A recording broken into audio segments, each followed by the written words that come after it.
MSMEs थे, हमारे लघु और कुटीर उद्योग थे। भारत की मैन्युफैक्चरिंग, भारत में बने सामानों की क्वालिटी बेहतर होती थी। हमें उस गौरव को वापस पाना है। हमारे लघु उद्योग जो बनाए वो दुनिया में हर कसौटी पर बेस्ट हो, उत्तम से उत्तम हो। हम जो मैन्युफैक्चर करें वो दुनिया में आन बान शान के साथ देश के सारे पैरामीटर को पार करने वाला हो। हमारे प्रोडक्ट्स की क्वालिटी दुनिया में भारत की पहचान बढ़ाए, भारत का गौरव बढ़ाए।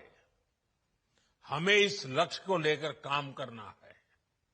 साथियों, देश की स्वतंत्रता को जैसे स्वदेशी के मंत्र से ताकत मिली, वैसे ही देश की समृद्धि को भी स्वदेशी के मंत्र से ही शक्ति मिलेगी। आज जाने अनजाने हमारी रोजमर्रा की जिंदगी में बहुत सी विदेशी चीजें जुड़ गई है, हमें पता तक नहीं है। हमारे जेब में कंघी विदेशी है कि देसी, हमें पता ही नहीं है। हमें इनसे भी मुक्ति पानी होगी। हम वो सामान खरीदें जो मेड इन इंडिया हो, जिसमें हमारे देश के नौजवानों की मेहनत लगी हो, हमारे देश के बेटे बेटियों का पसीना हो। हमें हर घर को स्वदेशी का प्रतीक बनाना है, हर दुकान को स्वदेशी से सजाना है। गर्व से कहो ये स्वदेशी है, गर्व से कहो मैं स्वदेशी खरीदता हूं, मैं स्वदेशी सामान की बिक्री भी करता हूं। ये हर भारतीय का मिजाज बनना चाहिए। जब ये होगा तो भारत तेजी से विकसित होगा। मेरा आज सभी राज्य सरकारों से भी आग्रह है,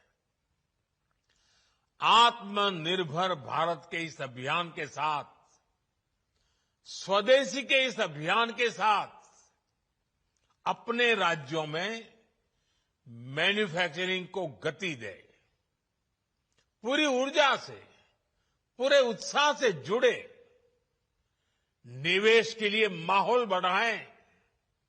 जब केंद्र और राज्य मिलकर आगे बढ़ेंगे तो आत्मनिर्भर भारत का सपना पूरा होगा। भारत का हर राज्य विकसित होगा, भारत विकसित होगा। इसी भावना के साथ मैं फिर एक बार इस बचत उत्सव की अनेक अनेक शुभकामनाएं देते हुए अपनी बात समाप्त करता हूं। एक बार फिर आप सबको नवरात्रि की, जीएसटी बचत उत्सव की बहुत बहुत शुभकामनाएं।